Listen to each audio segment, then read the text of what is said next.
продают собак хаски. Вот. Тут есть белые с разными глазами и еще много-много удивительных. Советую всем.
Что, конь?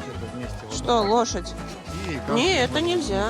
Человек, собаки, хвост. Мяу. Здравствуйте, меня зовут Алина. Я куратор фонда Husky Help, где мы, собственно, сейчас и находимся. Сейчас я вам немного расскажу о том, чем мы занимаемся, кто мы и какие у нас цели. Фонд уже существует на протяжении 10 лет, и он занимается спасением и помощью собакам северных ездовых пород, попавшим в беду, оставшихся без хозяина, попавших на улицу. Попадают они на улицу... О, здорово, смотрите, кто здесь у меня прыгает. Попадают они на улицу разными способами. Бывает, теряются и потом не находят просто своих хозяев опять. Бывает, что их выбрасывают, потому что не справляются с их нравом. Купили, ой, классную инстаграмную красивую собачку, щенок, классные глаза, вообще супер. Но он вырастает, и они понимают, что это не плюшевая мишка, и с ним нужно заниматься, и люди просто к этому не готовы. И бывает, что, да, бросают, выкидывают, кому-то отдают, а этому человеку тоже потом не надо. Они ходят по рукам, и такие бывают истории. Вот, бывает, сбегают, теряются, попадают под машины, получают всякие травмы. Например, хочу вас познакомить с нашим Джимом. У него такая случилась очень тяжелая история. Он попал под машину, и ему переехало задние ножки. И переехала так, что там было невозможно восстановить и ничего срастить. Ну, то есть там было просто нечего сращивать. И приняли решение ему ампутировать их. Летом он вообще прекрасно скачет и так, когда... Ну, вообще мы с ним гуляем с этой колясочкой, он уже знает колясочку, нормально одевает всю амуницию, то есть это все без проблем. И носится тут просто рассекает только в путь. Вот, и сейчас мы готовимся к тому, чтобы ему поставить протезы. Вот, потому что есть съемные протезы, есть, которые вживляются в кость, но это в зависимости от того, в каком состоянии вот косточка, если куда протез прикрепить. Вот, ну, в общем, работаю над этим. Ему до 3 лет. Вот, потому что есть разные клиники в разных городах, разные врачи. Вот. И смотрим пока. Он вообще чудесный парень, очень дружелюбный, милый, да, настоящий хась. Урурур, да, милый пес, хороший. Смотрите, какие глаза красивенные. Вот. А когда он не хочет заходить в вольер, и если он без коляски, он так ложится просто и говорит: нет, нет, Не обязан. Его берем на ручки и заносим. Вот, так что, вот, мне кажется, он вообще не в курсе, что у него чего-то не хватает, каких-то частей тела, абсолютно здоров во всем остальном. И вот если кто-то захочет, тоже можете приехать познакомиться и даже забрать к себе парня, потому что на протезах, или на протезах, и на колясочке он бегает вообще отлично, ходит в туалет сам, не пачкается, то есть, ну, у него все нормально с этим, как бы он полноценный. Вот и все. Такой. Сколько сейчас у вас собак? Ну, примерно от 150 до 170, количество точно не могу сказать. Одни уезжают в семью, другие, к сожалению, приезжают новые.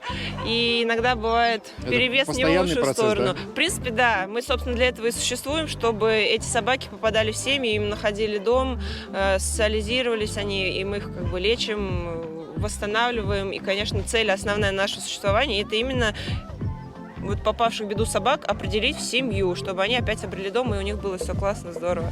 Бывает ли такое, что семья, которая забрала собаку, возвращает через некоторое время? Да, бывает, но это очень маленький процент. То есть если взять за 100% как за единицу измерения, то 5% может из них возвращаются. Но Понятно. Тоже по причинам, независимым как бы от собаки, конечно. Ну, естественно. Всегда виноват человек, да? Безусловно. Вот, смотрите, это миф. Он здоров, у него все хорошо, все ножки на месте. Но у него такая довольно грустная история. Она меня лично очень волнует, поэтому я хочу про него именно рассказать. Есть такое понятие, называется отказник. То есть, когда хозяин добровольно отказывается от своего питомца, даже если бывает такое, что прожил 5-6 лет, 10 лет в семье, да, даже такое случается. Но он молодой, ему не 10 лет, ему около 3-4, и он был домашний, он даже был спортсменом, участвовал в стартах, да. И потом так получилось, что он потерялся. И попал к нам, и через какое-то время нашелся его хозяин, и, в общем, он не забрал его опять, потому что он очень долгое время, где-то около года он уже как потерялся, и, в общем, не знаю, с одной стороны хочется это осудить, а с другой даже сказать, нечего, в общем, сказать. Так, значит, вот так. Он у нас, все хорошо, он чудесный парень, такой, настоящий спортсмен, то есть он не навязчивый, но активный при этом. При этом и команду выполняет, то есть, обычный, стандартный, адекватный, хотящий темперамент. То есть, и, в общем, скорее бы тоже он дом свой нашел, потому что вот именно вот эта его история, она как-то прям ранит. Он причем чудесный, все собаки, многие, от которых добровольно отказались, вот ты смотришь на них, какие они, как они общаются, как они к человеку, и просто непонятно, что не так было. Вот, такое бывает тоже, что, просто он не агрессор, не портит, просто не нужен. Что вот это значит? Просто не нужен. Это понять невозможно. А если держать собаку в квартире, это как, нормально или вот такую хаски? Друзья, я вам сейчас открою, может быть, самую страшную тайну этого мира, потому что то, что собаке плохо в квартире, ей нужен вольер, это самый распространенный стереотип, который вообще существует о собаках и о хаски в частности. Друзья, они прекрасно живут в квартире с котами, с детьми, с другими собаками, с хомячками, с черепахами. Они замечательно живут. Единственное, им все равно, где есть и где спать, хоть в 20 квадратных метрах. Но им нужны активные прогулки. Вот, это единственное. Они не разносят дом, они хорошо себя ведут, они не гадят, ничего не портят. Видео из интернета поспорят с вами. Вот смотрю, слушайте, вот если вам норм, что у вас собака грязными лапами ставит на диван, то, значит, она будет это делать. Если вам неудобно, если вы хотите, чтобы чистота была, вы приучите собаку, чтобы она этого не делала. Она поймет и не будет. Все, ей просто нужно объяснить, что, ребят, в этом доме вот так делать нельзя, вот так можно. Все, никаких проблем не будет. Просто кто-то это допускает, для кого-то это приемлемо. Все, это не от... собаку надо воспитывать, правильно? Абсолютно точно, как и маленького ребенка. А если брать собаку уже, щенком понятно, что ее можно воспитать. А если брать уже взрослую собаку? А взрослую собаку точно так же можно воспитать, как и щенка. Это тоже неправда, то, что щеночка мы воспитаем под себя, а большая собачка уже сформировалась. Она уже сформировалась. Но объяснить правила поведения в своем доме вы можете точно так же, как и гостям, которые приходят, и ты говоришь: мы моем руки, не курим, мы ходим в тапочках. Они говорят: хорошо, они взрослые люди, их не надо воспитывать. Вы просто договариваетесь. Точно так же с собакой. Все вот на самом деле как с людьми, только чуть-чуть другой язык общения. Мне кажется, да, с собаками проще договориться. Ну, Оставим этот вопрос без ответа. Балбес, ты запутался весь, дурень. Ты запутался, собака бестолковая, твою мать. Да ты запутался, тупица. Да погоди ты. Да успокойся.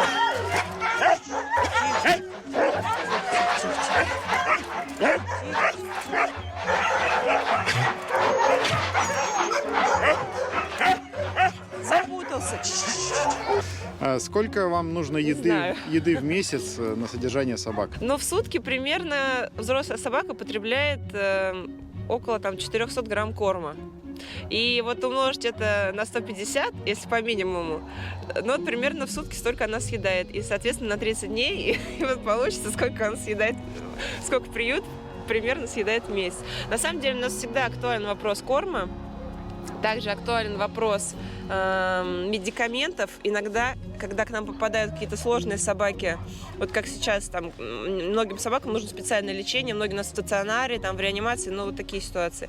Бывает, что нужна именно медикаментозная такая помощь, мы прям можем написать, что конкретно нам нужно провести. Или вот у нас есть собака с сахарным диабетом, она ест только специальный корм, и ей нужны тестеры, чтобы, эти полосочки, чтобы постоянно брать тест на кровь, чтобы контролировать этот вопрос. И она там уколы ей еще делает специально. Это тоже такой индивидуальный момент, но он нужен. Бывает, что нужна помощь, например, на оплату стационара или реанимации, или операции, когда какой-то очень сложный подопечный приезжает с поломанный или в каком-то тяжелом состоянии. Вот тогда мы открываем сборы, и все желающие могут... Вот это горе не знает вообще парень. И все желающие тогда могут принять участие, пассивную помощь оказать. Также нам часто нужна помощь транспорта, например, отвезти, привезти с нашей передержки в клинику, например, или забрать с операции. Иногда нам требуется домашняя передержка, например, из клиники, например, передержка с уходом, с медуходом, потому что все-таки дома, как так говорят, и стены лечат, и спокойная обстановка, вот здесь все орут, шумят, и просто собака в стрессе еще после операции лучше, и многие откликаются и берут домашнюю передержку, а бывает даже так, что берут домашнюю передержку и не могут расстаться и оставляют себя в конце концов. Такое тоже случается. Было. Да. Скажите, вот здесь я смотрю, работают несколько человек, мы пока вот здесь гуляли, они же все получают какую-то зарплату, или как они здесь работают? Да, у нас есть работники, 2 работника, которые здесь 24/7. Я не работник, это просто добровольное мое решение помогать, участвовать в этом деле. Нет, я к тому, что деньги нужны еще и на оплату рабочих, как бы там ни было. В принципе, если у вас есть такое желание и в этом принять участие, то мы не будем отказываться.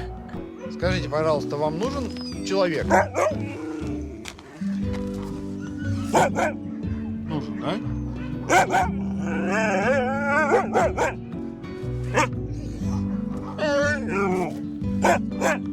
Спасибо за ваше мнение. Спасибо, оно очень важно. Спасибо.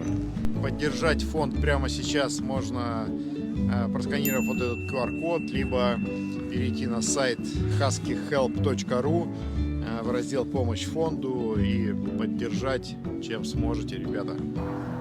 Но самое главное, ребят, чтобы собак забирали, чтобы к нам приезжало больше гостей, о нас узнавало большее количество людей, знакомилась с этой чудесной породой, просто вообще классной. И люди узнавали, как это здорово, какие они крутые, что вот так можно приехать, просто погулять, просто познакомиться, приехать с детьми, своими друзьями, помочь нам здесь вот в наших хозяйственных делах. Главное погулять с собаками, потому что их очень много, и чем больше будет приезжать к нам гостей, тем большее количество собак в день погуляет на свободе. Потому что чисто физически невозможно нашим работникам перегулять каждый день со всеми собаками, накормить, сделать всякие манипуляции медицинские и так далее. Так что делайте репосты, пожалуйста, отмечайте нас в сторис, в постах, потому что это действительно работает. Это не просто «поставьте мне сердечко», это действительно работает. И вот так через одних, через других узнают о наших собаках. собак приезжают и забирают и живут прекрасно вместе. Давайте... Вот это самая посильная помощь, наверное, которую может любой абсолютно оказать. Скажите, пожалуйста, государство как-то участвует в работе вашего фонда? Нам бы хотелось, чтобы оно участвовало, к сожалению, пока нет, но думаю, сейчас волна вот этой зоотемы в обществе очень поднялась, прямо и забурлила. Я думаю, что что-то сдвинется это в мертвой точке. Мы существуем на пожертвования, на какие-то спонсорские взносы, то есть это все добровольная помощь людей, и вот благодаря им, вам, мы тут и существуем. Если кто-то захочет приехать, просто вам помочь... Да, конечно, приветствуется. Сейчас весной мы будем дооборудовать наши вот эти выгульные зоны. Вот, посмотрите, здесь засыпем все гравием, чтобы собакам была возможность гулять в отсутствии гостей. Ну и вообще это очень удобно, когда такие выгульники есть. И да, нам нужна будет помощь. У нас там лежит огромная гора гравия на поляне вот там вдалеке. И нам нужно будет, когда сойдет снег и укрепится почва, это все распределить. Нам будет нужна помощь руками, тачки, все, крепкие парни. Может быть, какой-нибудь трактор? Субботник. Да, трактор тоже всегда актуальная вещь, потому что мы расчищаем снег. Нужно будет, да, у нас трактор периодически приезжает, работает. Если будет желание как-то нам обеспечить там, пару-тройку дней работы трактора, то вообще прекрасно, спасибо. Тоже это очень актуально, да. Ну и физическая помощь, да, что-то помыть, перенести, разгрести, разобрать наши бытовки, разложить медикаменты, отдельно корм, отдельно подарки нам постоянно привозят разные. И это нужно время от времени перебирать, приводить в порядок. Вы осуществляете какую-то коммерческую деятельность, например, там, я не знаю, продажа щенков, там, разведение щенков? Нет, это строго нет. У нас все собаки, мы их стерилизуем и кастрируем. Щенков мы не разводим. Этим занимаются заводчики. И в том числе их здесь так много, потому что есть псевдозаводчики, просто их называют в народе разведенцы, которые беспутно плодят, то есть не на благо сохранения вот этой породы, да, ценности вот этой вот веками там сформированы, а просто для бизнеса, и потом эти собаки оказываются на улице вот так же. У нас есть метисы, если посмотреть, как бы хасть, но не совсем. И вот это жертвы разведенцев. И поэтому мы их обязательно стерилизуем. Никаких щенков, если только к нам уже брошенная собака с щенками попала, тогда да, мы их обрабатываем, тоже прививки. Тоже не продаете? Нет, все это бесплатно. Вы можете забрать собаку абсолютно бесплатно, только единственное, мы с вами заключим договор об ответственном содержании, там будут прописаны условия, то есть если собака, например, на данный момент еще не стерилизована, то вы обязаны будете ее стерилизовать сами, либо при нашем содействии, но обязательно это сделать, потому что это не вред, это не жалко собачку, это городские условия жизни, это не дикая природа, как бы мы там не говорили, что ну вот он тогда будет или она неполноценные. Но мы притащили их в город, в эту урбанистическую среду из дикой природы, мы уже как бы должны как-то по-другому существовать. Вот, в общем, такие дела. Спасибо вам большое. Да, ребят, приезжайте. Спасибо вам. Друзья, самая важная помощь, как мне показалось, которая здесь нужна, это ваше участие в судьбе этих собак. А именно сюда можно приехать с детьми, прекрасно погулять с собаками, отдохнуть, подышать свежим воздухом. Ну и если есть возможность помочь финансово, все реквизиты будут в описании к этому видео. Помогайте, ну и будет вам счастье. Скоро все вместе мы запустим совместный стрим, на котором вас ждут некоторые приколюхи. Стрим будет на канале Гриши, поэтому, если кто вдруг не подписался, подписывайтесь и следите за публикациями.